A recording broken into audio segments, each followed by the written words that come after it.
แฟนหวานลาวได้เฮกันทั้งประเทศเมื่อจะได้เบิ่งบอลโลก 2026 แบบถึกลิขสิทธิ์เต็มทุกนัดกันเลยด้วยหลายแพ็กเกจที่คุ้มค่าเบิ่งได้ทุกอุปกรณ์บ่ว่าจะเป็นมือถือแท็บเล็ตสมาร์ททีวีจัดเต็มไปเลย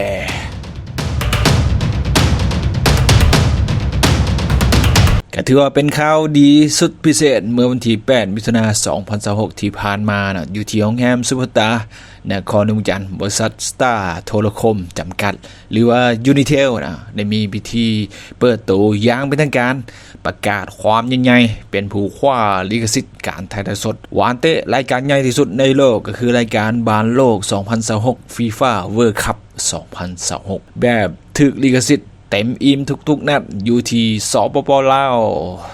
ทานพลโทสายใจกรมสิทธิ์กรรมการศูนย์การพักของรัฐมนตรีกระทรวงป้องกันประเทศหัวหน้ากรมใหญ่เสนาธิการกองทัพและประธานสภาบริหารบริษัทสตาร์โทรคมจำกัดได้ขึ้นกล่าวเปิดงานและได้เน้นย้ำว่านี่คือครั้งประวัติศาสตร์ที่ว่ายูนิเทลได้ทุ่มทุนมหาศาลเพื่อให้คนลาวได้รับชมการแข่งขันบอลเตะระดับโลกที่มีหลายนัดถึง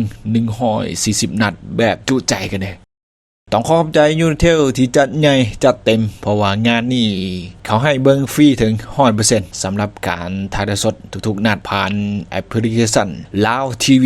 และในทุกแพลตฟอร์มของ Unitel บ่ว่าจะเป็นผ่านมือถือแท็บเล็ตสมาร์ททีวีที่คมสัตว์จัดเต็มอลังการและมื้อนี้เฮามาเฉลยแพ็กเกจอินเทอร์เน็ตที่สุดคุ้มสุดพิเศษกันเลยจากทาง Unitel ที่ว่าจะพาทุกคนไปเบิ่งบ้านโลกแบบบ่มีสะดุดกันเลยส่วนแพ็กเกจใดๆที่คุ้มค่าและถึงใจทานเดี๋ยวเฮามาเบิ่งนํกันเลย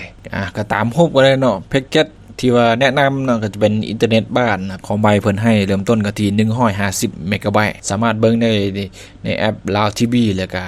เว็บไซต์ของ FIFA World Cup เนาะสามารถเบิ่งได้ทั้ง2กันเลยแล้วก็แพ็กเกจตัวนี้สำหรับเบอร์มือถือเนาะกับเบอร์อินเทอร์เน็ตนะเริ่มต้นกันที่ 55,000 กีบอายุการใช้มัน